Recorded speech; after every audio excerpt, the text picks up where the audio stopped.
Hello students, how are you. स्वागत है आपका गुरुजी 4.0 ऑनलाइन एजुकेशन प्लेटफॉर्म पर। मैं हूं शैलेंद्र रोइला, आपके फिजिक्स टीचर। आज हम lesson number 6 electromagnetic induction start कर रहे हैं। और अच्छा लेसन है बेटा, छोटा लेसन है और काफ़ी इंटरेस्टिंग है। तो स्टार्ट करते हैं इलेक्ट्रोमैग्नेटिक इंडक्शन को, lesson number 6 of class 12th।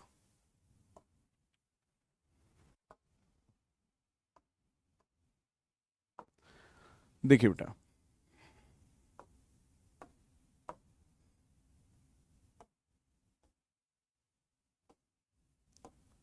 Lesson 6 है और लेसन का नाम बेटा इलेक्ट्रोमैग्नेटिक इंडक्शन।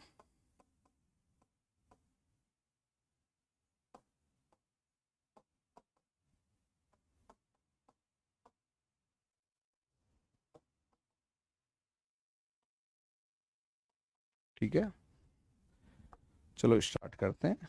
इसको स्टार्ट करते हैं बेटा बहुत बेसिक चीज से, और वो अपनी है मैग्नेटिक फ्लक्स।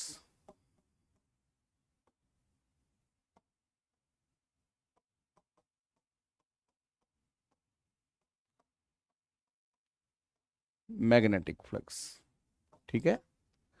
देखो बच्चों, लेसन नंबर 5 में आपने कंपेयर चार्ट पढ़ा था, उसमें भी हालांकि इलेक्ट्रिक फ्लक्स के जस्ट हम उसके कॉरस्पॉन्डिंग ही मैग्नेटिक फ्लक्स वहां पर भी डिस्कस किया था। तो अगर आपको इलेक्ट्रिक फ्लक्स अच्छे से आता है तो मैग्नेटिक फ्लक्स पढ़ने में आपको बिल्कुल भी परेशानी नहीं आने वाली है, क्योंकि आपको केवल इलेक्ट्रिक फ्लक्स की जगह मैग्नेटिक फ्लक्स लेना है, इलेक्ट्रिक फील्ड की जगह मैग्नेटिक फील्ड लेना है, इलेक्ट्रिक फील्ड लाइंस की जगह मैग्नेटिक फील्ड लाइंस, यानी कुछ वर्ड आपको इंटरचेंज करने हैं और आपका डिट्टो बेटा इलेक्ट्रिक फ्लक्स किस में कन्वर्ट हो जाएगा, मैग्नेटिक फ्लक्स में। तो पढ़ते समय हो सकता है आपको सेम फीलिंग आएगी, ऐसी ही काफ़ी सिमिलर बातें हमने किस में स्टडी की हैं बेटा, इलेक्ट्रिक फ्लक्स में स्टडी की हैं। सिमिलर बातें हम मैग्नेटिक फ्लक्स में स्टडी करेंगे। तो इससे फायदा ये होता है कंपेयर करके पढ़ने से कि एग्जाम में दोनों में से कुछ भी आता है तो हमें केवल वर्ड्स को करेक्शन करना होता है और हमारा आंसर बिल्कुल सटीक जाता है। तो देखते हैं मैग्नेटिक फ्लक्स क्या है। तो बेटा किसी भी एरिया से, एक तो होता है इसका सिंपल मीनिंग, किसी भी एरिया से कितना number of field lines pass करती हैं, किसी भी एरिया से कितना नंबर ऑफ फील्ड लाइन पास करती हैं वो उस एरिया का फ्लक्स होता है। तो अगर ये मैग्नेटिक फील्ड लाइंस हैं और पास करने के लिए कैसे पास करेंगे बेटा, परपेंडिकुलर पास करेंगे, पैरेलल तो कर नहीं सकती, यानी किसी सरफेस से पास करेंगे तो कैसे करेंगे, परपेंडिकुलर पास करेंगे। तो ये जो number of magnetic field lines हैं ये इस एरिया का क्या है बेटा, मैग्नेटिक फ्लक्स है, जिसको 5b से रिप्रेजेंट करते हैं। फ्लक्स का सिंबल 5 है, मैग्नेटिक की वजह से b सिंबल इसको देते हैं।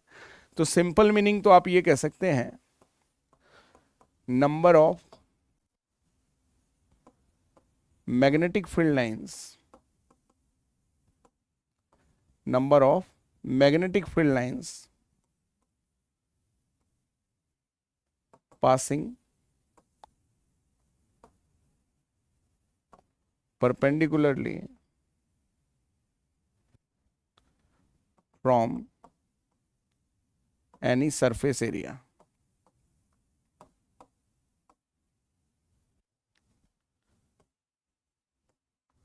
is called magnetic flux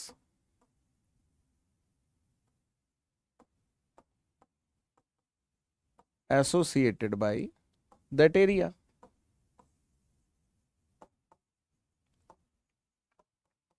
ठीक है, तो किसी भी एरिया से सॉरी, किसी भी एरिया से कितनी number of magnetic field lines perpendicularly pass करती हैं वो क्या बेटा, वो उस एरिया से पासिंग मैग्नेटिक फ्लक्स है।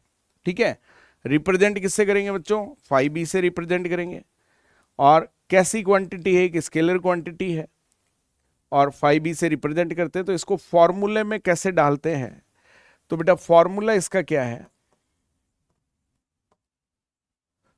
फॉर्मूला आप लिख सकते हैं बेटा किसी भी फाइनाइट एरिया के लिए B.ds। ठीक है, एरिया को अगर आप ए से रिप्रेजेंट करते हैं देन आप B.da भी लिख सकते हैं। ठीक है, तो यहां पर बी तो क्या बेटा मैग्नेटिक फील्ड है, और डीएस या डीए क्या है, बी तो अपना मैग्नेटिक फील्ड है, और डीए या डीएस क्या है बच्चों, ये स्मॉल सरफेस एरिया है, ये क्या है बेटा स्मॉल सरफेस एरिया है, जो एक वेक्टर क्वांटिटी है। इसकी डायरेक्शन क्या होती है बेटा परपेंडिकुलर आउटवर्ड, ठीक है। फॉर क्लोज्ड सरफेस,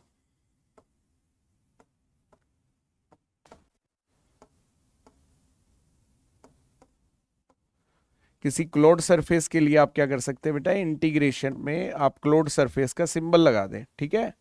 तो आप राउंड लगा देंगे सरफेस पे, इसका मतलब किसी क्लोज्ड सरफेस के लिए बात कर रहे हैं आप, ठीक है। और इसको हम B D S cos theta भी लिख सकते हैं बेटा,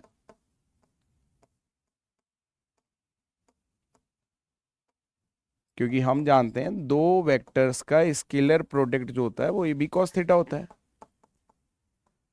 और स्केलर प्रोडक्ट का रिजल्ट कैसा आता है बेटा, स्केलर क्वांटिटी आता है।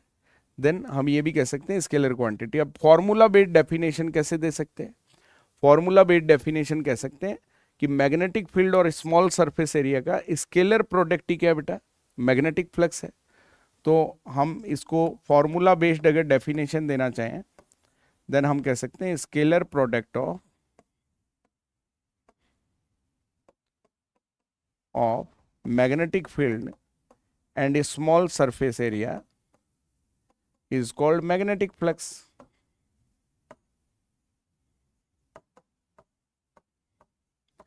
ये इसकी फॉर्मूला बेस्ड डेफिनेशन होगी, ठीक है। अब बात करते हैं सर बेसिक चीजों में एसआई यूनिट। देखिए बेटा यूनिट डायमेंशन ये सब चीजें किससे बनती है, फॉर्मूला से बनती हैं। तो फॉर्मूला है मैग्नेटिक फील्ड इनटू एरिया, तो मैग्नेटिक फील्ड की यूनिट क्या है बच्चों, टेस्ला है, एरिया की क्या है बच्चों, मीटर स्क्वायर है, ठीक है।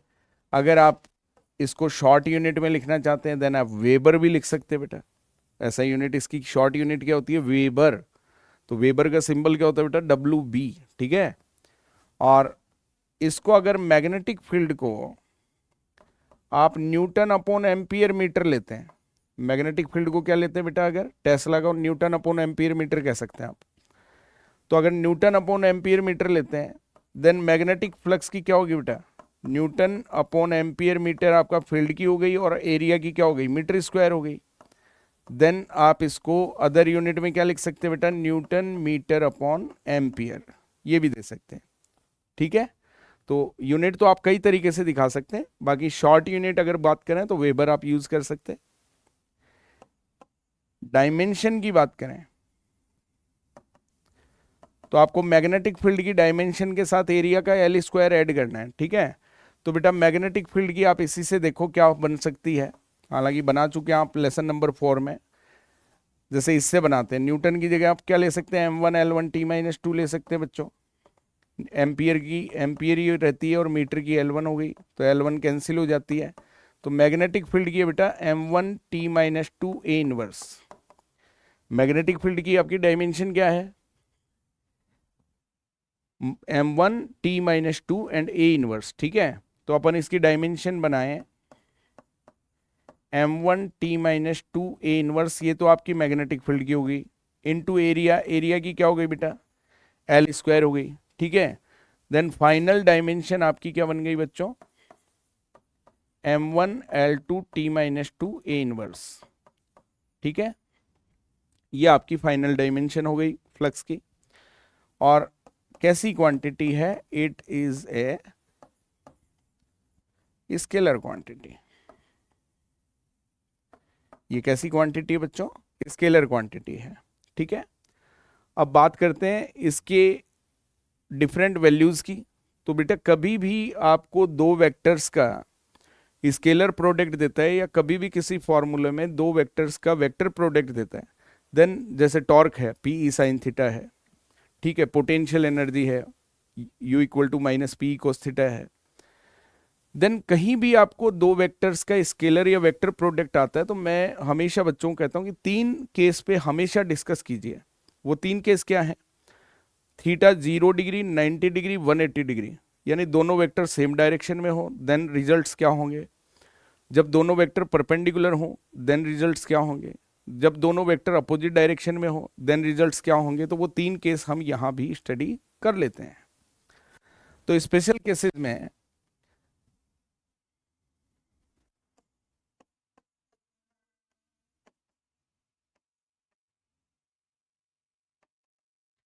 Case first, when theta equal to 0 degree. Theta 0 degree का मतलब क्या बेटा, जब एरिया मैग्नेटिक फील्ड और एरिया वेक्टर क्या हो, सेम डायरेक्शन में हो, ठीक है। देन हमारा मैग्नेटिक फ्लक्स क्या आएगा बेटा, BDS कॉस 0 डिग्री। देन आपका मैग्नेटिक फ्लक्स आएगा बेटा पॉजिटिव। देन आपका मैग्नेटिक फ्लक्स क्या आएगा, पॉजिटिव आएगा और मैक्सिमम आएगा। Case second, when theta equal to 90 degree. जब आपका मैग्नेटिक फील्ड और एरिया वेक्टर क्या हो बेटा, परपेंडिकुलर हो। तो थीटा 90 डिग्री पर अगर मैग्नेटिक फ्लक्स देखा जाए तो थीटा 90 डिग्री पर आपका मैग्नेटिक फ्लक्स क्या आएगा बेटा, 0 आएगा। And finally case third, when theta equal to 180 degree. जब अपोजिट डायरेक्शन में वेक्टर होते हैं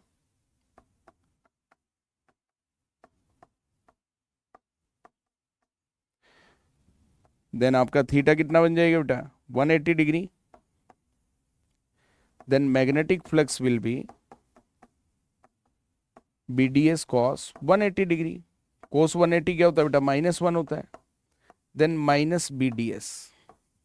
अब एक इंटरेस्टिंग फैक्ट बताता हूं आपको, जहां पर अच्छे अच्छे बच्चे भी गलती कर देते हैं। वो क्या है, देखो बेटा, जनरली हम क्या करते हैं, हम जानते हैं कि कोस की नेगेटिव वैल्यू जो होती है वो 0 से भी कम होती है। -1 जो वैल्यू होती है वो प्रैक्टिकली 0 से भी कम होती है। आपको बोलेगा मिनिमम फ्लक्स की कंडीशन क्या है, आपको बोलेगा मिनिमम फ्लक्स की कंडीशन क्या है। तो बच्चे जनरली क्या करते हैं, minus negative value minus BDS, यानी कि थीटा 180, B और DS अपोजिट डायरेक्शन में है तो उसको मिनिमम फ्लक्स बता के आ जाते हैं। तो इसके लिए ध्यान रखना बेटा, जो मिनिमम फ्लक्स है वो ये है। जो मिनिमम फ्लक्स है वो क्या है, वो मिनिमम फ्लक्स 0 है बच्चों। अब आप कहेंगे ऐसा क्यों, तो बेटा यहां पर आपको फ्लक्स का रियल मीनिंग आपको ऊपर पढ़ना चाहिए, जिससे आपको आपका क्वेश्चन का जवाब मिलने वाला है। बेटा रियल मीनिंग होती है कि फ्लक्स क्या है, फ्लक्स है किसी एरिया से कितना मैग्नेटिक फील्ड पास कर रहा है, किस फॉर्म में, number of magnetic field lines की फॉर्म में। फील्ड लाइन कम है, फ्लक्स कम है, फील्ड ज्यादा है, मैग्नेटिक फ्लक्स भी ज्यादा होगा बच्चों। तो आप ये देखिए, नंबर ऑफ फील्ड लाइंस जो पास कर रही है ना बेटा, उसको फ्लक्स कह रहे हैं। तो 0 फ्लक्स का मतलब क्या है, एक भी फील्ड लाइन पास नहीं कर रही है। 0 फ्लक्स का मतलब क्या बेटा, एक भी फील्ड लाइन पास नहीं कर रही है। जबकि पॉजिटिव और नेगेटिव फ्लक्स का मतलब क्या है, जो आउटवर्ड फ्लक्स होता है ना बेटा, उसको पॉजिटिव फ्लक्स कहते हैं। पॉजिटिव फ्लक्स का मतलब फील्ड लाइन बाहर जा रही है, नेगेटिव फ्लक्स का मतलब फील्ड लाइन अंदर आ रही है। तो पॉजिटिव फ्लक्स एक आपके आउटवर्ड फ्लक्स को शो करता है। पॉजिटिव फ्लक्स किसको शो करता है बेटा, आपका अगर कोई पॉजिटिव फ्लक्स आ रहा है देन आप उसको क्या कह सकते हैं, आप उसको आउटवर्ड फ्लक्स कह सकते हैं। अगर आपका फ्लक्स नेगेटिव आ रहा है देन इसका मतलब फील्ड लाइन अंदर आ रही है, वो हमारा इनवर्ड फ्लक्स है। किंतु 0 फ्लक्स का मतलब क्या है बेटा, 0 फ्लक्स का मतलब कोई फील्ड लाइन पास नहीं कर रही है। तो यहां पे ध्यान रखना, इसका लॉजिक समझे। फ्लक्स क्या है, number of magnetic field lines which passing perpendicularly through any surface area. तो फील्ड लाइंस के नंबर को फ्लक्स कह रहे हैं। तो मिनिमम फ्लक्स आप नेगेटिव को नहीं कहेंगे, मिनिमम फ्लक्स आप 0 को कहेंगे। तो आपको क्वेश्चन अगर देता है what is the condition of minimum magnetic flux from any area, then आपको क्या कहना चाहिए, when B and DS are perpendicular to each other. When magnetic field and area vector are perpendicular to each other, तो theta 90 पर flux को minimum बताना है, negative flux को मिनिमम नहीं बताना है। तो इस चीज का थोड़ा सा आपको ध्यान रखना चाहिए। ये था अपना मैग्नेटिक फ्लक्स, क्योंकि इस लेसन में अपने को सबसे पहले मैग्नेटिक फ्लक्स को समझना चाहिए। मैग्नेटिक फ्लक्स समझ में आ जाता है, देन अपने को आगे के एक्सपेरिमेंट बहुत इजीली समझ में आते हैं। आगे बढ़े बेटा, एक छोटा सा बेसिक सा एक टॉपिक था, शॉर्ट क्वेश्चन जनरली आता है, कोई डेफिनेशन पूछ सकते हैं, यूनिट डायमेंशन पूछ सकते हैं, ठीक है। तो आगे बढ़ते हैं। देखो बेटा, इसी लेसन में आगे क्वेश्चन आता है, या topic sorry, experiments of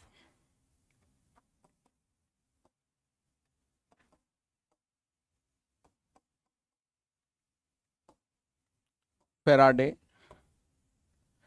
and Henry. Faraday और हेनरी के एक्सपेरिमेंट्स पे हम डिस्कस करना चाहते हैं कि फैराडे और हेनरी के एक्सपेरिमेंट्स क्या हैं, ठीक है। और यहीं इन एक्सपेरिमेंट्स के बेसिस पे ही आप किसको फाइंड करेंगे बेटा, इन एक्सपेरिमेंट्स के बेसिस पे ही आप किसको फाइंड करेंगे, इलेक्ट्रोमैग्नेटिक इंडक्शन को फाइंड करेंगे।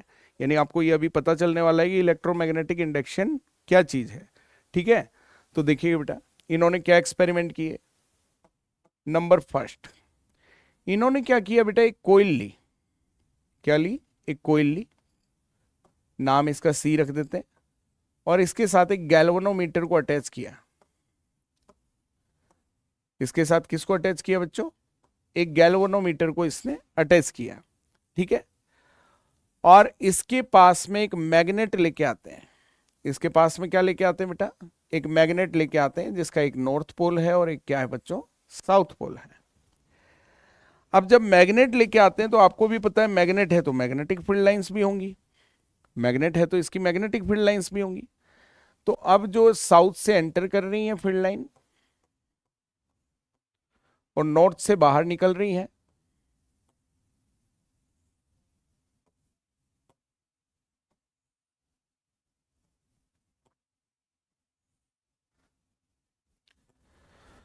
तो ये जो मैग्नेटिक फील्ड लाइंस हैं, ये मैग्नेटिक फील्ड लाइंस आपके कोइल से पास कर रही हैं, या कोइल के क्रॉस सेक्शन एरिया से पास कर रही हैं। एक्सपेरिमेंट में क्या दिखाया जा रहा है बेटा, कि अगर कोई मैग्नेट इसके पास है, और मैग्नेट अगर इसके पास में है, तो इसका जो मैग्नेटिक फ्लक्स है, मैग्नेटिक फ्लक्स क्या है, number of magnetic field lines. तो ये जो मैग्नेटिक फील्ड लाइंस हैं वो कोइल के क्रॉस सेक्शन एरिया से क्या कर रही हैं बेटा, पास कर रही हैं, ठीक है, गुजर रही हैं। अब ये कहते हैं कि अगर मैग्नेट को क्या किया जाए बेटा, मैग्नेट को मूव कराया जाए। मैग्नेट को क्या कराया जाए बेटा, मूव कराया जाए। मूव कराने के लिए आप क्या कर सकते हैं, कोइल के पास ला सकते हैं, कोइल से दूर ले जा सकते हैं। तो आप मेरे को एक चीज बताइए कि अगर किसी कोइल के मैं मैग्नेट पास ले जाता हूं, तो जो फील्ड लाइन इसके बाहर से जा रही है वो इसके अंदर से जाएगी। तो पास ले जाने से इससे पासिंग फ्लक्स बढ़ेगा या घटेगा। अगर मैग्नेट का कोई भी पोल, नॉर्थ या साउथ, कोई भी पोल आप पास लेके जाओ बेटा, बीच की डिस्टेंस जैसे जैसे कम करोगे ना, नंबर ऑफ फील्ड लाइंस बढ़ना चालू हो जाएंगी। यानी आपका जो मैग्नेटिक फ्लक्स है, कोइल से जो पासिंग फ्लक्स है, वो इंक्रीज होना स्टार्ट हो जाएगा। कब, जब मैग्नेट पास जाएगा। और मैग्नेट में चाहे नॉर्थ लेके जाओ चाहे साउथ लेके जाओ, कोई सा भी पोल आप पास लेके जाएंगे, बीच की डिस्टेंस कम होगी, तो इससे पासिंग फ्लक्स इंक्रीज होगा। क्या होगा बच्चों, इंक्रीज होगा। अगर मैग्नेट का कोई भी पोल आप दूर ले जाते हैं, देन कोइल से पासिंग फ्लक्स क्या होगा बेटा, डिक्रीज होगा, कम होना स्टार्ट हो जाएगा। जो फील्ड लाइन अंदर से जा रही है वो बाहर से जाना स्टार्ट हो जाएगी, डिस्टेंस बढ़ते ही। तो कहने का मतलब इस कोइल से कितना फ्लक्स जा रहा है, ये आपको देखना है कि फ्लक्स या तो इंक्रीज होगा या क्या होगा बेटा, डिक्रीज होगा। तो फ्लक्स या इंक्रीज या डिक्रीज होने से क्या होता है, इन्होंने क्या देखा एक्सपेरिमेंट में, इन्होंने ये देखा कि अगर नॉर्थ पोल को आप पास ले जाते हैं, देन ये जो निडल है गैल्वेनोमीटर की, ये डिफ्लेक्शन देती है, यानी करंट शो करती है। क्या देती है बेटा, डिफ्लेक्शन देती है, करंट शो करती है। तो करंट शो करती है, जैसे नॉर्थ पोल जब पास लाते हैं ना, नॉर्थ पोल पास लाने से एंटी क्लॉक करंट जाती है, नॉर्थ दूर ले जाएंगे तो क्लॉकवाइज जाएगी, यानी करंट भी डायरेक्शन बदल लेती है। क्या कहा मैंने, फिर से बोलता हूं, जब आप नॉर्थ पोल पास ले जाते हैं यानी फ्लक्स बढ़ाते हैं, तो ये अपना एक करंट की डायरेक्शन शो करती है। आप जब नॉर्थ को दूर ले जाएंगे यानी फ्लक्स को कम करेंगे तो करंट अपनी डायरेक्शन चेंज कर लेगी, अपोजिट कर लेगी। अगर आप पास ले जा रहे हैं, फ्लक्स इंक्रीज कर रहे हैं, नॉर्थ पोल पास ले जा रहे हैं, इसमें करंट की डायरेक्शन एंटी क्लॉक हो जाएगी। और जैसे ही नॉर्थ दूर ले जाएंगे क्लॉकवाइज हो जाएगी। आप ये देखेंगे फ्लक्स अपनी डायरेक्शन बदलेगा, इंक्रीज होने की बजाय डिक्रीज होना स्टार्ट हो जाएगा, देन करंट भी अपनी डायरेक्शन बदल लेगी। किंतु अगर मैग्नेट को स्टेबल करेंगे, अगर मैग्नेट को रेस्ट स्टेट में रखते हैं, आप स्टेशनरी स्टेट में रखते हैं, रोक लेते हैं, देन इसमें करंट जीरो हो जाती है। देन इसमें करंट क्या हो जाती है? जीरो हो जाती है, यानी फ्लक्स जानना सफिशिएंट नहीं है। तो पहले जो बातें मैंने बोली उसका थोड़ा समरी मैं यहां पर बताना चाहता हूं आपको। When north pole moves near to coil,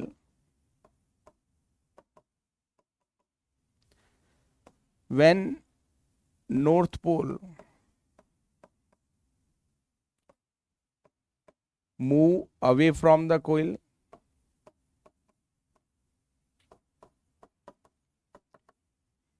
when magnet is in rest position। ये तीन बेसिक चीजें देखें, और भी कह सकते हैं।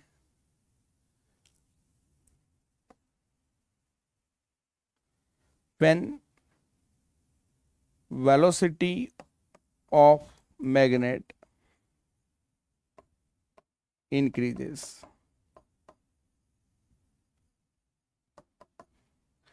ठीक है, छोटी छोटी बातें आपको ध्यान रखनी है कि इसमें क्या ऑब्जर्वेशन वो देख रहे हैं और उसके बेसिस पे वो क्या कंक्लूजन देंगे।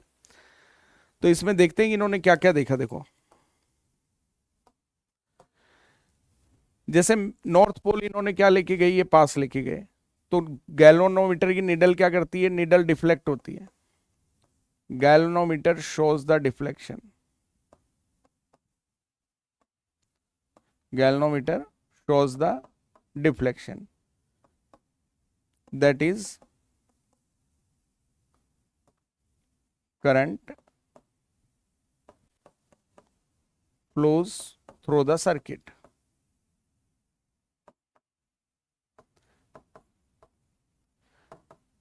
इसका मतलब क्या है कि सर्किट से करंट फ्लो होता है।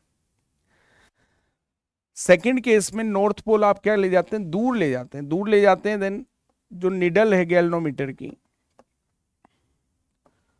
shows the deflection in opposite direction।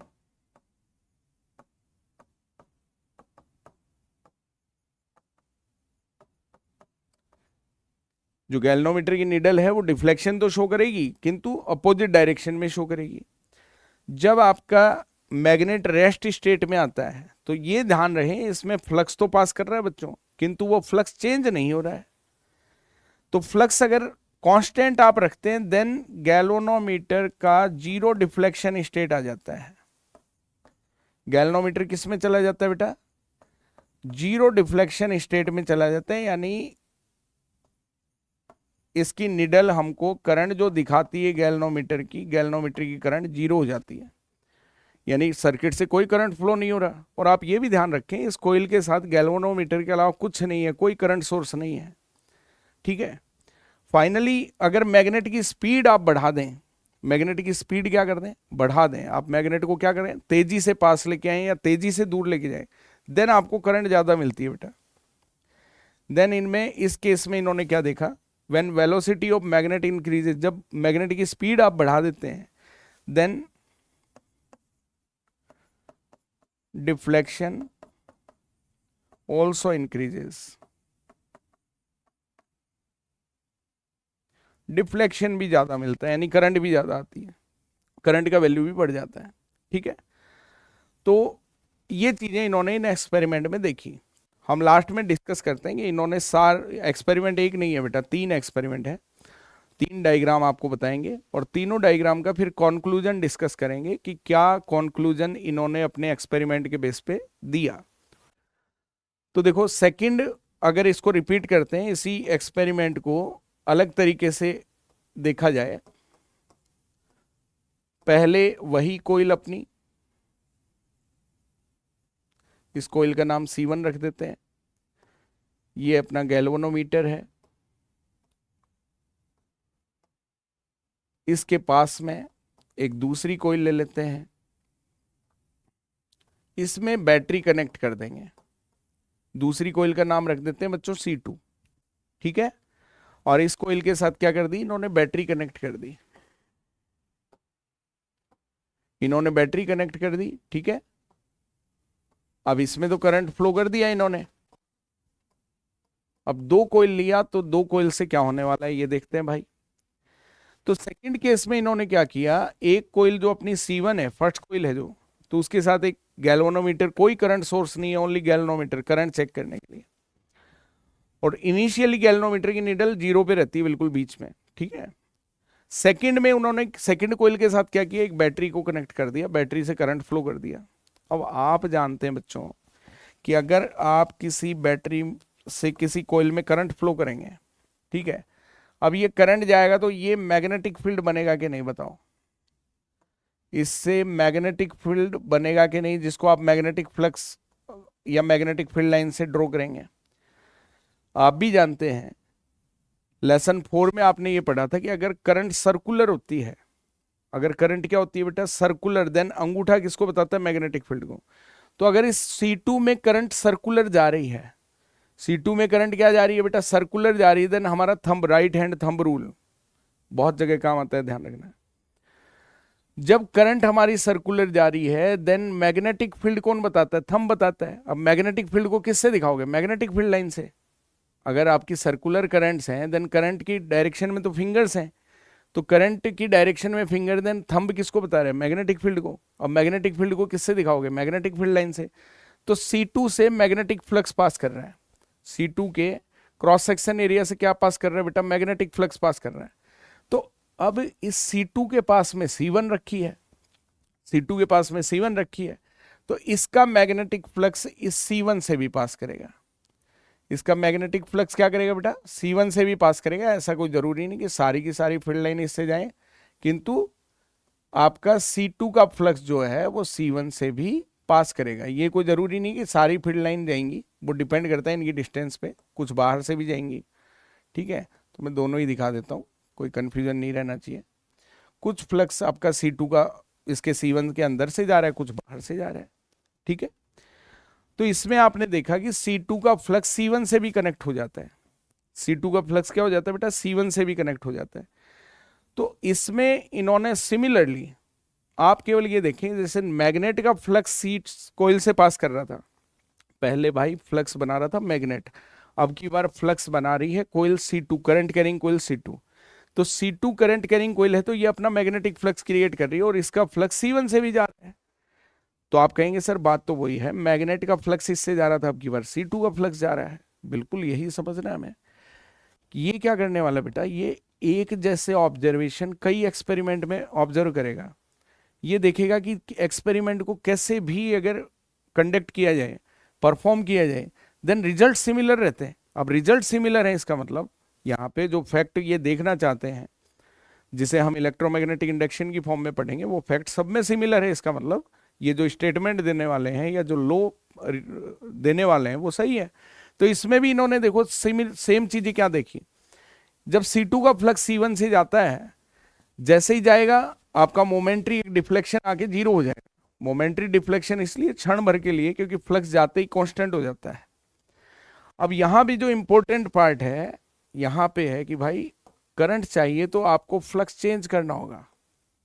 Current चाहिए तो क्या करना चाहिएगा, फ्लक्स चेंज करना पड़ेगा। फ्लक्स चेंज के लिए C2 को मूव करना पड़ेगा। फ्लक्स चेंज के लिए क्या करना पड़ेगा बेटा, C2 को मूव करना पड़ेगा। तो इसने देखा कि जब कोयल C2 को मूव करते हैं, आगे पीछे करते हैं, तो सेम वही रिजल्ट्स आते हैं जो मैग्नेट के आगे पीछे करने से देखे थे। जैसा नॉर्थ पोल को आपने मूव करने से जो रिजल्ट्स गैल्वेनोमीटर ने शो किए थे, वही एक कोयल C2 को आपको मूव करने से इसने देखा कि C1 से कनेक्टेड गैल्वेनोमीटर सेम अपने रिजल्ट शो करता है। तो इसमें भी कुल मिला के इसने देखा कि फ्लक्स चेंज होने से करंट आ रही है, मैग्नेटिक फ्लक्स चेंज होने से करंट आ रही है। जब C2 को स्टेबल करते हैं तो इसमें करंट 0 हो जाती है, ठीक है। तो वो जो फैक्ट उसने फर्स्ट एक्सपेरिमेंट में देखे, इसमें थोड़ा सा अलग फॉर्म में उसको परफॉर्म करके देखा। अब बात करते हैं भाई थर्ड वाले में क्या किया। 3 एक्सपेरिमेंट मैंने बताए थे आपको, तो तीसरे वाले में इसी एक्सपेरिमेंट को थोड़ा सा और उसने वेरिएशन दे दिया इसमें। ये हमारी C1 है, इसके साथ एक गैल्वेनोमीटर अटैच कर देते हैं और इसके साथ सेकंड कोइल है जिसके साथ बैटरी तो कनेक्टेड थी, ठीक है, बैटरी तो कनेक्टेड है, और एक बेटा स्विच और कनेक्ट कर देते हैं, ठीक है, स्विच या की भी लगा सकते हैं आप, ठीक है। ये हमारी बैटरी है।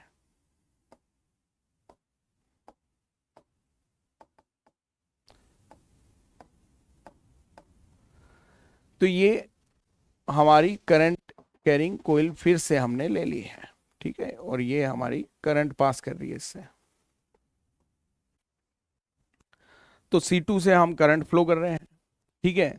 अब C2 में जैसे ही करंट जाएगी बच्चों, वैसे ही मैग्नेटिक फ्लक्स बनेगा कि नहीं। C2 से जैसे ही हमारी करंट जाएगी वैसे ही C2 से क्या पास करेगा, मैग्नेटिक फ्लक्स, और C2 का फ्लक्स C1 से भी पास करेगा। बनाते समय थोड़ा सा ये ध्यान रखें, कोई फील्ड लाइन इंटरसेक्ट नहीं होनी चाहिए बेटा, क्योंकि लेसन 5 में आप ये पढ़ चुके हो इसकी प्रॉपर्टी में कि फील्ड लाइन क्या करती है, इंटरसेक्ट नहीं करती है। तो बहुत ज़्यादा बनाने के चक्कर में आपस में काटना नहीं है, ये थोड़ा सा ध्यान रखें, ठीक है। तो C2 की फील्ड लाइंस या C2 का फ्लक्स C1 से भी पास कर रहा है, ठीक है। अब इसमें इन्होंने क्या देखा, जैसे ही स्विच ऑन करते हैं बेटा, जैसे ही क्या करते हैं, स्विच ऑन करते हैं, इस डायग्राम में इन्होंने देखा जब स्विच ऑन होता है then galvanometer shows a momentary deflection, shows a momentary deflection।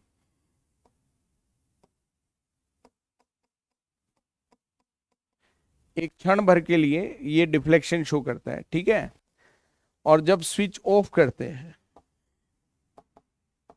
जब स्विच ऑफ करते हैं देन गैल्वेनोमीटर एक मोमेंटरी डिफ्लेक्शन देता है, बट इन अपोजिट डायरेक्शन,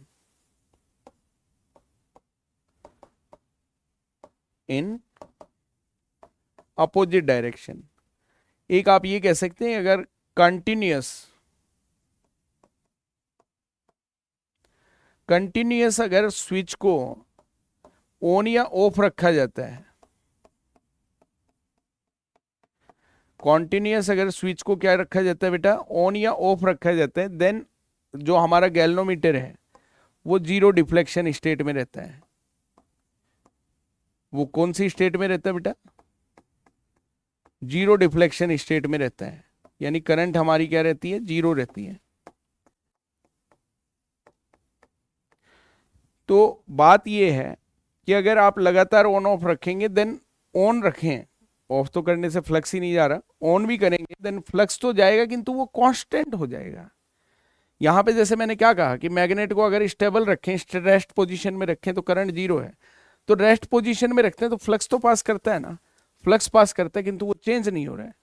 तो यहां पर जो तीनों ही एक्सपेरिमेंट्स में, इन्होंने तीनों ही एक्सपेरिमेंट्स में क्या देखा, इन्होंने ये देखा कि अगर कोइल को किसी भी कंडीशन में, तीनों में से किसी भी कंडीशन में अगर फ्लक्स पास कर रहा है, अच्छी बात है, चेंज होना जरूरी है। जो मैग्नेटिक फ्लक्स है, मैग्नेटिक फ्लक्स कोइल से या सर्किट से पास हो रहा है, ठीक है, बट उसमें टाइम के साथ चेंज होना जरूरी है। जब भी ये फ्लक्स को चेंज कर रहा है, चाहे वो मैग्नेट को आगे पीछे करके करे, चाहे वो C2 को आगे पीछे करके करे, चाहे वो स्विच को ऑन ऑफ करके करे इमेजिन कीजिएगा, स्विच को अगर ऑन करते हैं तो अब का बिल्कुल बहुत कम समय में एक झटके से आपका फ्लक्स C2 का फ्लक्स C1 से पास करेगा। तो जैसे ही फ्लक्स पास करेगा, जीरो से अचानक से मैक्सिमम हो जाएगा, तो यहां पर गैल्वेनोमीटर की निडल क्या करेगी, एक मोमेंटरी डिफ्लेक्शन देके जीरो पे आ जाएगी, क्योंकि फ्लक्स जाएगा तो एकदम से करंट आएगी, बट फ्लक्स जाते ही कांस्टेंट हो जाएगा तो वापस से करंट जीरो दिखा देगा ये। आप स्विच ऑफ करेंगे, ऑफ करते ही एकदम से फील्ड लाइन गायब हो जाएंगी, फ्लक्स तो चेंज हो रहा है, तो ये मोमेंटरी डिफ्लेक्शन अपोजिट डायरेक्शन में देके फिर जीरो पे आ जाएगी। अब लगातार ऑन रखोगे तो क्या होगा, फ्लक्स तो जा रहा है बट फ्लक्स में चेंज नहीं हो रहा, तो ये करंट वापस से जीरो दिखा देगा। तो बात ये है कि इन सब में इसने कॉन्क्लूजन क्या निकाला, कॉन्क्लूजन ये निकाला कि अगर सर्किट से एसोसिएटेड मैग्नेटिक फ्लक्स चेंज हो रहा है, सर्किट से एसोसिएटेड मैग्नेटिक फ्लक्स क्या हो रहा है बेटा, टाइम के साथ चेंज हो रहा है, वेरी कर रहा है, देन वहां पर एक करंट आती है। वहां पे क्या आती है, करंट। और आपको पता है करंट आने से पहले जरूरी क्या है, पोटेंशियल डिफरेंस बनना जरूरी है। ईएमएफ, ईएमएफ भी क्या होता है बेटा, पोटेंशियल डिफरेंस ही तो होता है। तो करंट आने के लिए क्या जरूरी है, electromotive force, EMF, potential difference. तो पहले पोटेंशियल डिफरेंस बनता है और सर्किट हमारा क्लोज है तो करंट भी आती है। तो मैग्नेटिक फ्लक्स चेंज होने से ईएमएफ और करंट का इंड्यूस होना, उत्पन्न होना, मैग्नेटिक फ्लक्स के चेंज होने से ईएमएफ एंड करंट उसका इंड्यूस होना यानी प्रेरित होना, उत्पन्न होना, उस प्रोसेस को इसने क्या कहा, इलेक्ट्रोमैग्नेटिक इंडक्शन। ये जो प्रोसेस है ना, अपने लेसन का नाम क्या है, इलेक्ट्रोमैग्नेटिक इंडक्शन। इलेक्ट्रोमैग्नेटिक इंडक्शन को अगर आप एक शब्द में डालें, मैं ये कहूं कि इलेक्ट्रोमैग्नेटिक इंडक्शन है, एज ए हिंट के तौर पे अगर हमको कहे कोई इलेक्ट्रोमैग्नेटिक इंडक्शन क्या है, तो मैं ये कहूंगा कि किसी भी एरिया से magnetic flux, magnetic flux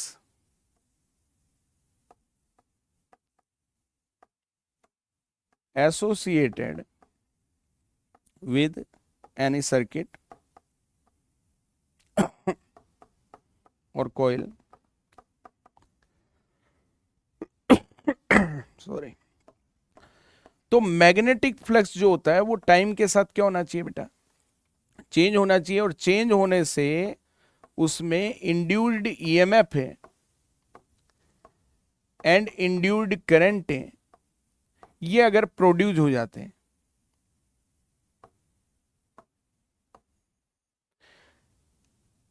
electromagnetic induction क्या है, मैग्नेटिक फ्लक्स चेंज होने से ईएमएफ एंड करंट दोनों अगर इंड्यूस हो जाएं और डेवलप हो जाएं तो बेटा इस प्रोसेस को ही इलेक्ट्रोमैग्नेटिक इंडक्शन कहा जाता है।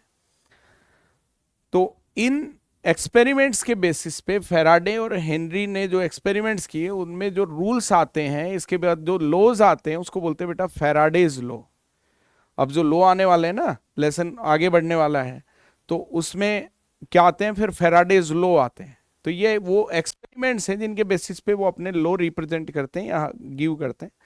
तो बेटा अब जो लॉ आने वाले हैं उन पे ध्यान दीजिएगा।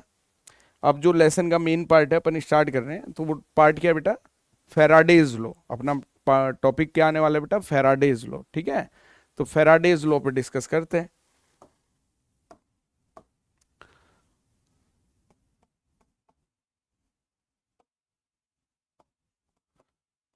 फैराडेज लॉ, ठीक है। अब फैराडे लॉ में इसने दो लॉ दिए थे बेटा। कितने दो लॉ दिए थे बेटा, टू लॉज हमको इसने दिए, जिसमें फर्स्ट लॉ क्या है, फैराडे का फर्स्ट लॉ क्या है देखिएगा। तो फैराडे का फर्स्ट लॉ क्या है बच्चों, इसमें ईएमआई की डेफिनेशन देनी है आपको। इसकी फर्स्ट लॉ में आपको क्या देना है बेटा, ईएमआई की डेफिनेशन देनी है। क्या देनी है, ईएमआई की डेफिनेशन, ठीक है। इलेक्ट्रोमैग्नेटिक इंडक्शन की डेफिनेशन देनी है फर्स्ट लॉ में, ठीक है। तो फर्स्ट लॉ में ईएमआई की डेफिनेशन क्या दें, तो देखिएगा, जैसा कि अभी मैंने बताया था आपको, ये चीज देख लें एक बार कि ईएमआई में मैंने क्या बताया था कि इन एक्सपेरिमेंट्स में इन्होंने क्या देखा, क्योंकि रूल जो देंगे देंगे तो ऑब्जर्वेशन के बेसिस पे ही। तो इन्होंने देखा कि किसी भी सर्किट से एसोसिएटेड क्या होता है बेटा, मैग्नेटिक फ्लक्स चेंज होता है, देन उस सर्किट में ईएमएफ और करंट क्या होते हैं, इंड्यूस होते हैं, ठीक है। और ये प्रोसेस तब तक ही होगा जब तक फ्लक्स चेंज होगा, ये तब तक होगा जब तक फ्लक्स चेंज होगा। फ्लक्स चेंज होना अगर बंद कर दोगे तो जीरो डिफ्लेक्शन, यानी कोई करंट नहीं, कोई पोटेंशियल डिफरेंस नहीं। तो इसको थोड़ा सा सिस्टमेटिक उसने रूल में डाल दिया। तो दो रूल इसने दिए, जिसमें पहले में ईएमआई की डेफिनेशन दी। तो पहले में प्रॉपर तरीके से क्या लिख सकते हैं बेटा, according to this law, when magnetic flux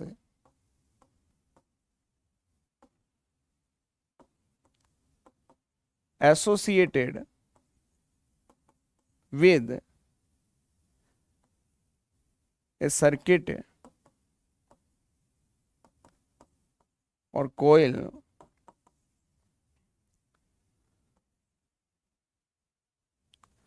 changes with time, then EMF and current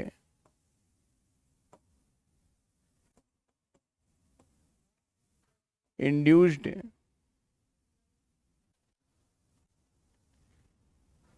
ये इसको आप यूं भी कह सकते हैं,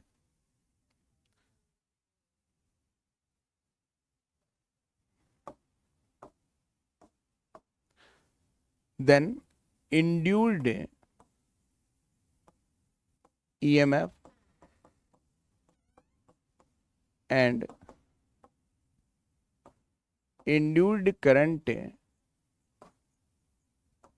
ठीक है, और इसका सिंबल ऐसे देते हैं बेटा, इंड्यूड ईएमएफ एंड इंड्यूड करंट। आप स्मॉल आई भी दे सकते हैं, कैपिटल आई भी दे सकते हैं। Are produced in the circuit,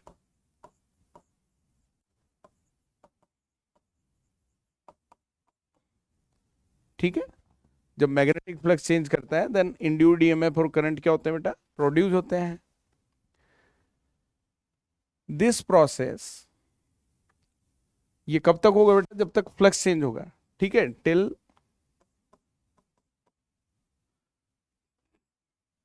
change in the flux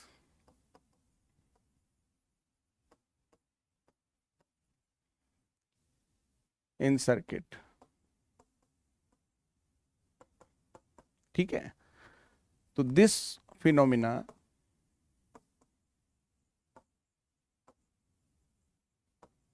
is called electromagnetic induction।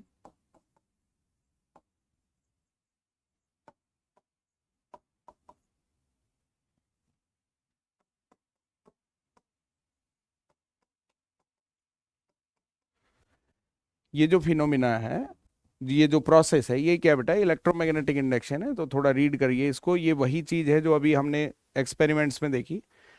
When magnetic flux associated with a circuit or coil changes with time, then induced EMF and induced current are produced in the circuit till change in the flux in the circuit. This phenomena is called electromagnetic induction। यानी जब magnetic flux हमारा change करता है किसी circuit से तो उसमें induced EMF and current produce होते हैं, ठीक है। और ये तब तक होता है जब तक मैग्नेटिक फ्लक्स चेंज होता है, ठीक है। तो ये हमारा फर्स्ट लॉ था बेटा। सेकंड लॉ में इसने क्या कहा,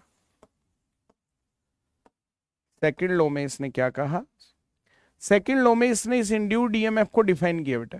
सेकंड लॉ में इसने इस इंड्यूस्ड ईएमएफ को डिफाइन किया कि ये जो पोटेंशियल डिफरेंस है ये ईएमएफ किस पे डिपेंड कर रहा है। तो आप एक चीज बताइए, आप जब तेजी से मैग्नेट को मूव कर रहे थे देन करंट हमारी ज्यादा मिल रही थी, यानी डिफ्लेक्शन ज्यादा आ रहा था। तो इसका मतलब क्या हुआ, V directly proportional to I। V आपको वोल्टेज कहीं ना कहीं ज्यादा हुआ तभी तो करंट ज्यादा ही ना। तो ध्यान रखें कि यहां पर इंड्यूस्ड ईएमएफ जो है वो फ्लक्स चेंज की रेट के डायरेक्टली प्रोपोर्शनल है। आप तेजी से मैग्नेट को लेके आते हैं, फ्लक्स चेंज की रेट ज्यादा हो जाती है, यानी कम समय में ज्यादा फ्लक्स चेंज होता है। आप मैग्नेट को तेजी से लाएंगे देन सर्किट से जो पासिंग फ्लक्स है वो कम टाइम में चेंज कर दिया, तो इसका मतलब रेट आपने बढ़ा दी, फ्लक्स चेंज की रेट आपने क्या कर दी, बढ़ा दी। तो फ्लक्स चेंज की रेट बढ़ाने से आपको डिफ्लेक्शन ज्यादा आ रहा है, यानी कि इंड्यूस्ड ईएमएफ ज्यादा आ रहा है, ठीक है।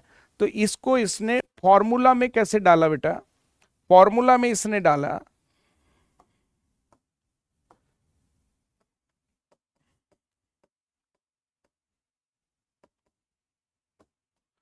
induced EMF is directly proportional to change in magnetic flux, rate of the change in magnetic flux, ठीक है। और एक बहुत इंपॉर्टेंट बात, यहां पर माइनस साइन भी आता है, इसका रीजन बताएंगे आपको।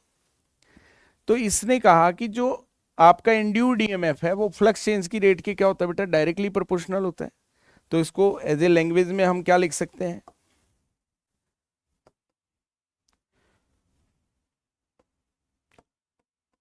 इन the process of electromagnetic induction, short में EMI लिख रहा हूं मैं, the induced EMF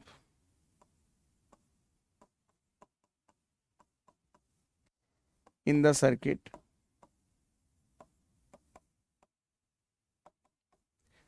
is proportional to the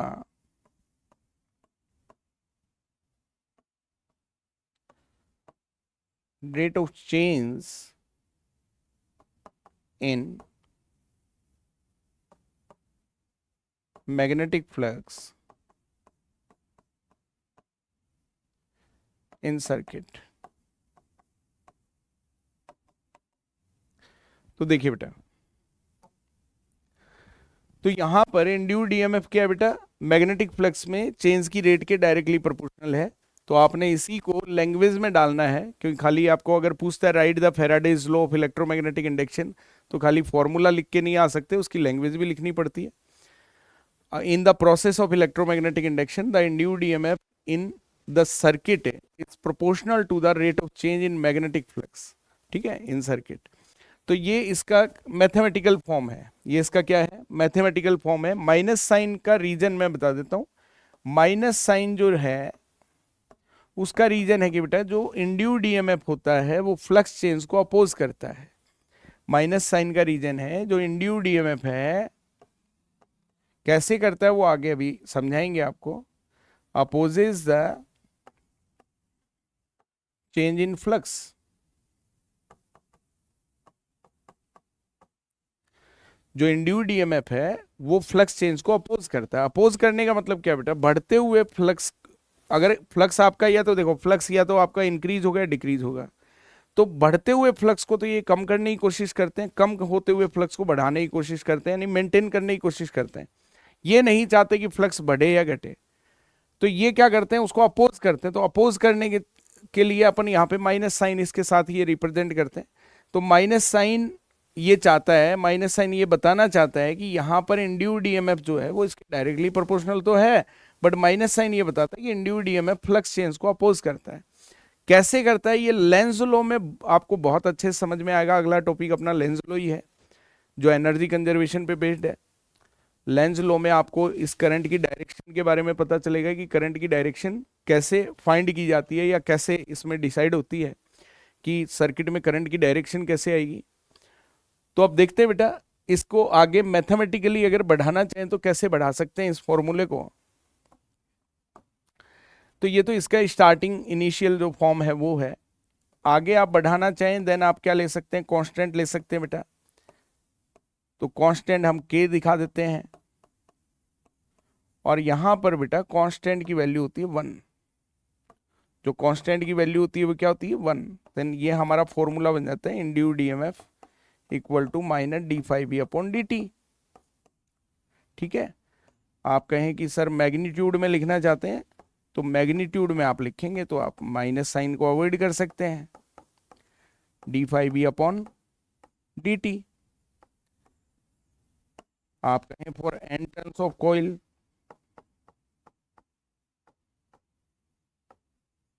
तो n टर्न्स की कॉइल के लिए हम अगर लिखना चाहें तो n को भी अपन शामिल कर लेते हैं, n से मल्टीप्लाई कर देंगे।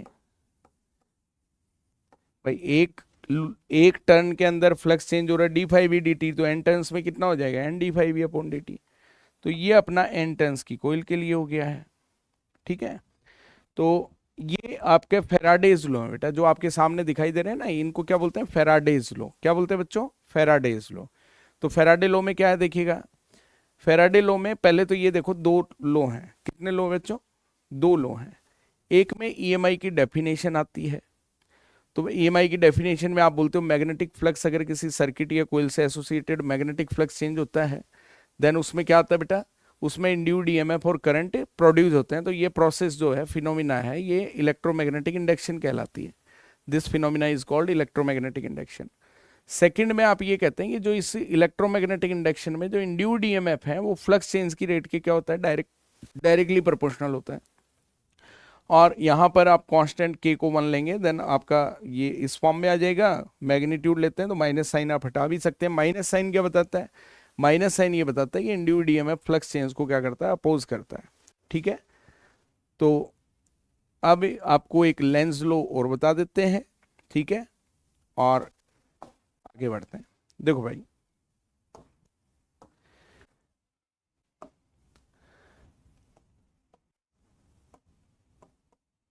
लेंस लो, और इसके साथ ध्यान रखना बेटा, इसके साथ ही आपको क्या स्टडी करना होता है, एनर्जी कंजर्वेशन। लेंस लो के साथ ही क्या स्टडी करना होता है बेटा, एनर्जी कंजर्वेशन। और ये आपके कंपटीशन में भी पूछा जाता है कि लेंस लो किस पे बेस्ड है, लेंस लो किस पे बेस्ड है, तो आपको ध्यान रखना चाहिए एनर्जी कंजर्वेशन पे बेस्ड है। लेंस लो किस पे बेस्ड है बेटा, एनर्जी कंजर्वेशन पे बेस्ड है। अब इसको पढ़ाते पढ़ाते कई बार जैसे आता है, एक क्वेश्चन मेरे माइंड में आ गया, मैं आपके सामने रख देता हूँ। एक क्वेश्चन तो आता है लेंस लो किस पे बेस्ड है, तो आप क्या बोलोगे, एनर्जी कंजर्वेशन पे। किरचॉफ लो हमने पढ़े थे लेसन 3 में, दो लो वहां पर पढ़े थे, एक जंक्शन लो था, एक लूप लो था। तो जंक्शन लो को फर्स्ट लो कहते हैं, लूप लो को सेकंड लो कहते हैं। जंक्शन लो जो रिलेटेड टू करंट था वो आपका चार्ज कंजर्वेशन पे बेस्ड था। किस पे बेस्ड था बेटा, चार्ज कंजर्वेशन पे। किरचॉफ का सेकंड लो था, वो आपका लूप लो जो है वो वोल्टेज लो कहलाता है, या रिलेटेड टू वोल्टेज कहलाता है, वो आपका एनर्जी कंजर्वेशन पे था। किरचॉफ का फर्स्ट लो जंक्शन लो चार्ज कंजर्वेशन पे था। किरचॉफ का सेकंड लो कौन सा था, वोल्टेज लो, जिसको लूप लो कहते हैं, वो एनर्जी कंजर्वेशन पे था। तो ये भी कई बार शॉर्ट क्वेश्चन आ जाते हैं कि भाई ये वाला नियम किस पे बेस्ड है, ये वाला नियम किस पे बेस्ड है, तो वो भी आपको थोड़ा सा शॉर्ट क्वेश्चन के हिसाब से भी याद रखना चाहिए, ठीक है। तो एनर्जी कंजर्वेशन पे बेस्ड। अब लेंस लो आपको मैं बताता हूँ लेंस लो क्या है और इससे कैसे डायरेक्शन का पता चलता है। तो अभी मैंने कहा था ना माइनस साइन से क्या पता चलता है कि ये फ्लक्स चेंज को अपोज करते हैं। तो देखिए बेटा, कुछ डायग्राम की हेल्प से मैं आपको समझाने की कोशिश करता हूं। देखिए बेटा, जैसे मान लीजिए ये मेरा लूप है, ठीक है, और ये मेरा मैग्नेट है, ये नॉर्थ और ये साउथ, और इसको मैं पास लेके आ रहा हूं क्योंकि इतना तो हमें समझ में आ गया कि फ्लक्स चेंज करने से ही काम बनेगा। और ये कोयल है, इससे एसोसिएटेड फ्लक्स आपका, जैसे ही आप पास ला रहे हैं ना बेटा, नॉर्थ को पास ला रहे हैं, तो इससे एसोसिएटेड फ्लक्स क्या हो रहा है, इंक्रीज हो रहा है। इससे एसोसिएटेड फ्लक्स क्या हो रहा है बच्चों, इंक्रीज हो रहा है। अब इसका अपोज कैसे करें, अपोज करने के लिए इसको फ्लक्स को डाउन करना पड़ेगा। ये फ्लक्स को क्या करना चाहिए, डाउन। तो जो करंट आएगी ना, वो करंट कैसे आएगी, वो करंट इसमें वो फेस जो इस नॉर्थ के सामने है उसमें करंट एंटी क्लॉक आएगी बेटा। उसमें करंट कैसे आएगी, एंटी क्लॉक आएगी। एंटी क्लॉक आने से क्या होगा मैं बताता हूं, direction of induced current, direction of induced current. तो ये डायरेक्शन आपकी आ गई क्या, एंटी क्लॉक। एंटी क्लॉकवाइज आने से क्या हुआ, आप सपोज कीजिए ये मैग्नेट का नॉर्थ पोल इसके पास आ रहा है और ये फेस इसका मैग्नेट के नॉर्थ पोल के सामने है, एक फेस ये है। तो इसमें करंट एंटी क्लॉक आ गई, इसमें करंट क्या आ गई बेटा, एंटी क्लॉक आ गई। तो जब right hand thumb rule, current अगर एंटी क्लॉक है देन थंब आपका मैग्नेटिक फील्ड बता रहा है कि नहीं। जब करंट एंटी क्लॉक है देन थंब आपका मैग्नेटिक फील्ड बता रहा है, और मैग्नेटिक फील्ड में ये अंगूठा नॉर्थ होता है बच्चों। मैग्नेटिक फील्ड में ये जो मैग्नेटिक फील्ड की डायरेक्शन लेते हो ना आप, ये अंगूठा जो हमारा है ये नॉर्थ को रिप्रेजेंट करता है। तो अगर इसके सामने नॉर्थ के पास आने से इसमें करंट एंटी क्लॉक हो जाती है, तो एंटी क्लॉक होने से ये वाला फेस किसकी तरह काम करेगा, नॉर्थ की तरह काम करेगा कि नहीं। तो ये वाला नॉर्थ की तरह काम करेगा। तो नॉर्थ को मैं इस तरह से दिखाऊं, इसका एक ट्रिक होता है, देखो जैसे नॉर्थ पास आ रहा है, बढ़ते हुए फ्लक्स को डाउन करने के लिए क्या करेगा, नॉर्थ के सामने नॉर्थ बन जाएगा, नॉर्थ के सामने क्या बन जाएगा, नॉर्थ बन जाएगा। तो नॉर्थ के सामने नॉर्थ बनेगा, तो एन के दोनों किनारों पे एरो लगाएं और इस एरो को लूप पे देखें, सेटिस्फाई हो जाएगा अपने आप। नॉर्थ, आपने नॉर्थ के सामने नॉर्थ क्यों बना, क्योंकि बढ़ते हुए फ्लक्स को कम करना है। तो रिपल्सन जैसे ही होगा तो फील्ड लाइन को ये कम करना स्टार्ट कर देगा। तो नॉर्थ के सामने नॉर्थ बना है, एन के दोनों किनारों पे एरो लगाओ, ये एरो लूप पे देखोगे तो सेटिस्फाई होते हुए दिखेंगे। ऊपर एरो है, यहाँ भी ऊपर एरो है, ये नीचे एरो है, यहाँ भी नीचे एरो है।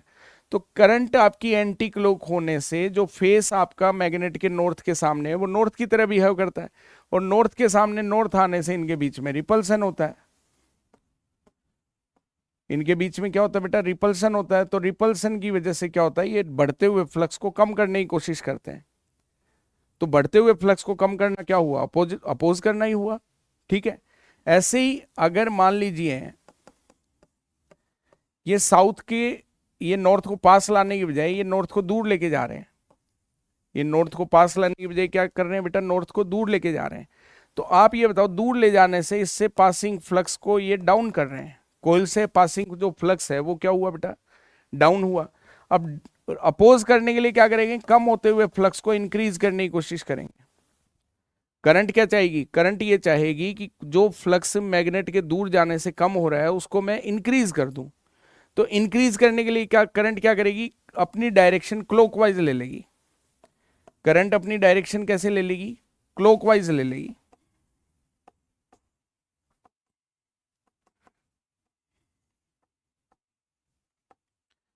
करंट अपनी डायरेक्शन कैसे ले लेगी बच्चों, क्लॉकवाइज ले लेगी। अब क्लॉकवाइज लेने से क्या फायदा हुआ, जैसे ही मैग्नेट मान लीजिए दूर जा रहा है, नॉर्थ पोल क्या जा रहा है, दूर जा रहा है। अब करंट की डायरेक्शन अब की बार क्या हो गई, क्लॉकवाइज हो गई। अब की बार क्या हो गई बेटा, क्लॉकवाइज, घड़ी की दिशा में। तो क्लॉकवाइज हो गई, तो यहां तो मेरा साउथ बन रहा है और इस हिस्से में नॉर्थ बन रहा है। तो आपका नॉर्थ दूर जाने से, करंट क्लॉकवाइज होने से आपका फ्रंट फेस जो मैग्नेट के सामने है वो साउथ की तरह बिहेव कर रहा है। मैंने ट्रिक क्या बताई कि आप ये देखो कि सामने वाला पोल कैसा बना, नॉर्थ दूर जाने से अट्रैक्ट करने के चक्कर में सामने वाला साउथ बना। तो इसके किनारों पे एरो लगाया करो, और अगर आप सही होगे तो ये एरो इसको सेटिस्फाई करेगा। नीचे की डायरेक्शन यहाँ पर नीचे है तो यहाँ भी नीचे है, ये ऊपर है तो ये भी ऊपर है। ठीक है, तो करंट की डायरेक्शन क्लॉकवाइज होने से क्या हुआ, सामने वाला फेस साउथ की तरह बिहेव कर रहा है। अब सामने वाला साउथ की तरह बिहेव कर रहा है, देन इन दोनों के बीच में क्या लगेगा, इन दोनों के बीच में लगेगा अट्रैक्शन। अट्रैक्शन से क्या होगा, अट्रैक्शन से ये फील्ड लाइन को अट्रैक्ट करना स्टार्ट करेगा। ये साउथ क्या करेगा, फील्ड लाइन को अट्रैक्ट करना स्टार्ट करेगा, क्योंकि हम जानते हैं नॉर्थ साउथ अट्रैक्ट होते हैं। तो अट्रैक्शन से ये कम होते हुए फ्लक्स को बढ़ाने की कोशिश करेगा। तो उस माइनस साइन का मतलब समझ में आ रहा होगा आपको कि अपोज करना क्या होता है। तो अपोज करना ये होता है कि अगर किसी भी मैग्नेटिक पोल के पास आने या दूर जाने से, पास आएगा तो फ्लक्स बढ़ेगा, दूर जाएगा तो फ्लक्स घटेगा। तो आपका नॉर्थ पोल पास आता है, फ्लक्स बढ़ता है, तो इस मैग्नेटिक फ्लक्स को ये रिड्यूस करने के लिए, कम करने के लिए क्या करते हैं, करंट अपनी डायरेक्शन एंटी क्लॉक ले लेती है। एंटी क्लॉक लेते ही सामने वाला फेस नॉर्थ बन जाता है, नॉर्थ नॉर्थ को रिपेल करता है, तो बढ़ते हुए फील्ड लाइन को वो कम करने की कोशिश करते हैं। अब नॉर्थ अगर दूर जा रहा है, फ्लक्स कम हो रहा है, तो फ्लक्स कम हो रहा है तो फ्लक्स को इंक्रीज करने के लिए क्या करती है, करंट अपनी डायरेक्शन क्लॉकवाइज ले लेती है। क्लॉकवाइज लेने से क्या हुआ, सामने वाला फेस साउथ बना, साउथ ने इसको अट्रैक्ट किया, और जो फील्ड लाइन कम हो रही है उनको ये अट्रैक्ट करके बढ़ाने की कोशिश करती है। आप कहें कि सर खाली नॉर्थ से ही समझा सकते हैं क्या, बिल्कुल आप साउथ से भी समझा सकते हो बेटा इसको। तो इसको आप अगर साउथ में, इसी को आप बोलेंगे साउथ होता तो क्या होता, तो अगर मैं साउथ को पास लेके आता, सपोज कीजिए, तो मैग्नेट का कोई भी पोल पास आए बच्चों, फ्लक्स बढ़ता है। फ्लक्स क्या होता है बेटा, बढ़ता है। अब ये करंट क्या चाहेगी, करंट ये चाहेगी कि बढ़ता हुआ फ्लक्स कम हो जाए। तो वो क्या करेगी, साउथ पास आएगी तो, सॉरी, साउथ पोल पास आएगा तो फ्लक्स बढ़ रहा है। अब कम करने के लिए करंट क्या करेगी, करंट अपनी डायरेक्शन ले लेगी बेटा क्लॉकवाइज। करंट अपनी डायरेक्शन क्या ले लेगी बच्चों, क्लॉकवाइज। अब आप बोलेंगे क्लॉकवाइज क्यों सर, उसमें नॉर्थ पास आने से तो एंटी क्लॉक हुआ था। तो इसमें कंसेप्ट समझो, क्लॉकवाइज लेने से होगा क्या, जैसे ये क्लॉकवाइज होगी तो इसमें डायरेक्शन, ये सामने वाला फेस क्या बनेगा बेटा, जैसे अभी मैंने कहा कि ये क्लॉकवाइज है, क्लॉकवाइज है ना, तो क्लॉकवाइज होते ही ये वाला फेस साउथ की तरह बिहेव करता है। ये वाला फेस किसकी तरह बिहेव करता है, साउथ की तरह बिहेव करता है। तो साउथ साउथ को क्या करेगा बेटा, साउथ साउथ को रिपेल करेगा कि नहीं, तो रिपेल करने से वो बढ़ते हुए फ्लक्स को क्या करेगा, डाउन करेगा। ठीक है, सिमिलरली अगर साउथ दूर जाता है, अगर साउथ पोल क्या जाता है बेटा, पास आने की बजाय दूर जाता है, तो दूर जाने से इससे पासिंग जो फ्लक्स है वो रिड्यूस होगा, कम होना स्टार्ट हो जाएगा। करंट क्या चाहेगी, फ्लक्स बढ़े। ठीक है, अब बढ़ाने के लिए डायरेक्शन, इंड्यूस्ड करंट की डायरेक्शन क्या होगी, एंटी क्लॉक होगी। अब एंटी क्लॉक होने से क्या होगा, एंटी क्लॉक होने से ये सामने वाला फेस हमारा नॉर्थ की तरह बिहेव करेगा, और नॉर्थ आने से इन दोनों में क्या होगा बच्चों, अट्रैक्शन होगा, और अट्रैक्शन होने से ये कम होते हुए फ्लक्स को बढ़ाने की कोशिश करेंगे। ठीक है, तो आप दोनों में से किसी के बेसिस पे भी आप समझा सकते हो। अब बात करते हैं लेंज लॉ की लैंग्वेज क्या है। ठीक है, तो लेंज लॉ की लैंग्वेज हम ये कहते हैं बेटा कि जो इंड्यूस्ड ईएमएफ और करंट होते हैं ये अपनी डायरेक्शन इस हिसाब से लेते हैं कि वो अपने ओरिजिन को अपोज करते हैं, अपने उत्पन्न होने के कारणों का विरोध करते हैं। ठीक है भाई, डेवलप क्यों हुए ये करंट, डेवलप क्यों हुई ये बताओ आप। पोटेंशियल डिफरेंस और करंट प्रोड्यूस होने के पीछे रीजन क्या है, फ्लक्स चेंज। आपका ईएमएफ और करंट प्रोड्यूस होने के पीछे रीजन क्या है, ओरिजिन क्या है, स्रोत क्या है इनका, तो आप बोलोगे सब फ्लक्स चेंज होने से हुआ है। मैग्नेटिक फ्लक्स चेंज नहीं करते तो नहीं होता, मैग्नेटिक फ्लक्स चेंज हो गया इसलिए हो गया। तो ये उसी का विरोध कर रहे हैं। ठीक है, देन लैंग्वेज क्या बनेगी, लैंग्वेज ये बनेगी induced EMF and induced current produced in the electromagnetic induction opposes their origin, opposes the causes of their origin, अपने उत्पन्न होने के कारणों का विरोध करते हैं। That is these are opposes the change in magnetic flux, ये मैग्नेटिक फ्लक्स में चेंजेस को अपोज कर रहे हैं। देन लैंग्वेज क्या आएगी बेटा, लैंग्वेज ये आएगी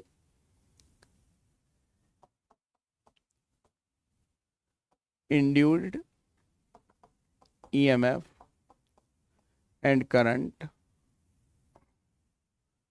in electromagnetic induction opposes the causes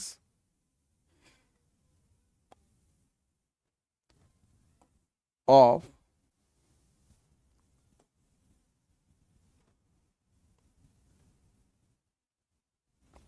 ये इसको अपन एक अच्छी और भी लैंग्वेज दे सकते हैं। देखो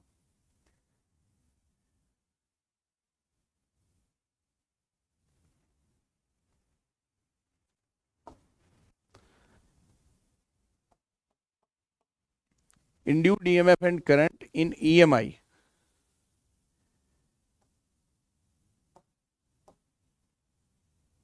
represents the direction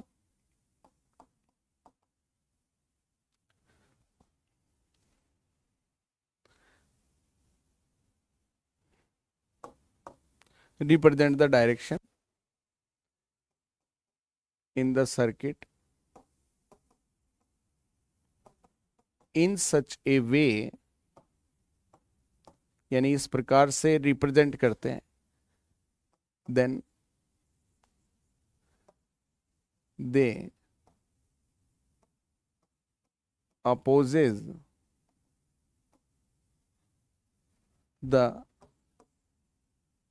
causes of their origin, यानी अपने उत्पन्न होने के कारणों का, स्रोत का विरोध करते हैं। Induced EMF and current in the electromagnetic induction represents the direction in the circuit in such a way then they opposes the causes of their origin. अब इसमें लगे हाथ इसका एनर्जी कंजर्वेशन समझिएगा, इसी में बहुत ज़्यादा समय नहीं लेंगे आपका।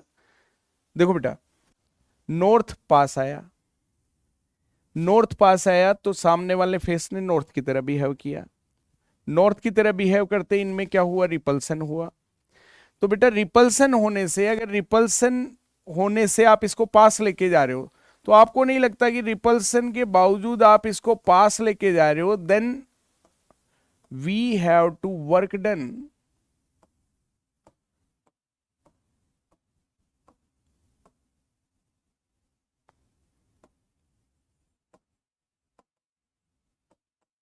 Against the repulsive force. हमें क्या करना पड़ रहा है, हमें इस रिपल्सिव फोर्स के अगेंस्ट आगे ले जाने में वर्क करना पड़ रहा है, और ये वर्क डन इसमें इलेक्ट्रिकल एनर्जी की फॉर्म में स्टोर हो रहा है। This work done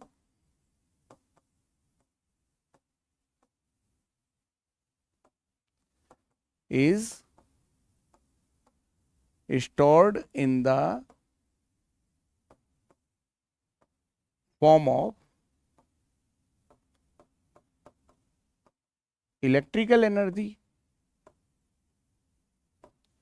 in the coil। यानी आपको इंड्यूस्ड ईएमएफ इस्टेब्लिश करने में आपको वर्क करना पड़ रहा है, किसके अगेंस्ट? रिपल्सन फोर्स के अगेंस्ट।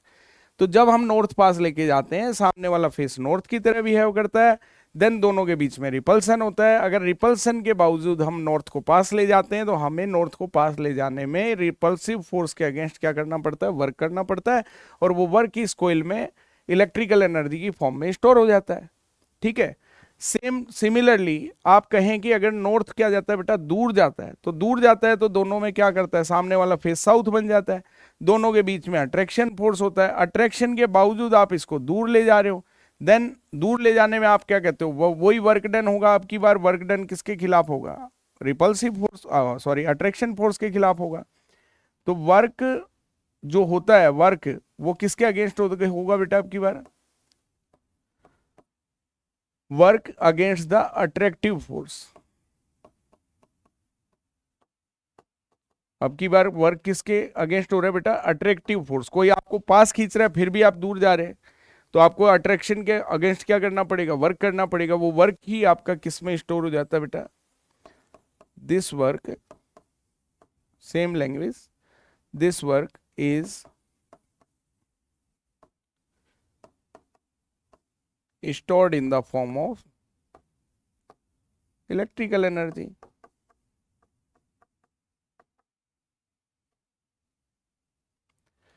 तो एनर्जी कंजर्वेशन में यही हमें समझाना होता है कि एनर्जी एक फॉर्म से दूसरे फॉर्म में कन्वर्ट होती है। ठीक है, तो ये एक बहुत अच्छा टॉपिक आता है बेटा, लेंज लॉ, और इसमें एनर्जी कंजर्वेशन क्या है। तो इसके प्रॉपर नोट्स तो खैर आपको पीडीएफ में मिल जाएंगे, बट ये समझने वाली चीज़ थी, और इससे आपको ये भी लेंज लॉ से इंड्यूस्ड करंट की डायरेक्शन का भी पता चलता है। ठीक है, तो ये था हमारा Lenz law and energy conservation. कल इस लेसन को अपन नेक्स्ट क्लास में आगे बढ़ाते हैं। ठीक है, एक बहुत अच्छी क्लास बनाने का हमारा मोटिव रहता है कि बच्चों के एक बहुत अच्छे वे में लेसन को एक्सप्लेन किया जाए। क्योंकि देखो, बहुत ज़्यादा पेज पढ़ना अच्छी बात है कि नहीं बेटा? इससे ज़्यादा अच्छी बात मैं ये मानता हूँ कि भाई चाहे अपने को एक पेज ही पढ़ें, किंतु वो समझ में आना चाहिए। ठीक है, तो मैंने अपनी तरफ से बहुत अच्छी आपको कोशिश की है कि यहाँ पर एक्सप्लेन आपको ज़्यादा से ज़्यादा किया जाए। ठीक है, और रही नोट्स की, प्रॉपर नोट्स आपको मिलेंगे, तो आप बिल्कुल विश्वास बनाए रखिए, और गुरुजी 4.0 आपके साथ हमेशा साथ है। और बेटा ऐसे ही आप जुड़े रहिए, और आपको बिल्कुल फिजिक्स में टेंशन फ्री करना हमारा मकसद है। भाई मैं फिजिक्स पढ़ाऊंगा तो मेरे सब्जेक्ट की पूरी टेंशन या पूरी जिम्मेदारी लेके मैं चलता हूँ। ठीक है, तो आपको क्लास में कहीं भी कोशिश करूंगा कि कभी बोर नहीं करूं, और आपको अच्छा कंटेंट देने की मैं कोशिश करूंगा बेटा। ठीक है, मिलते हैं नेक्स्ट क्लास में।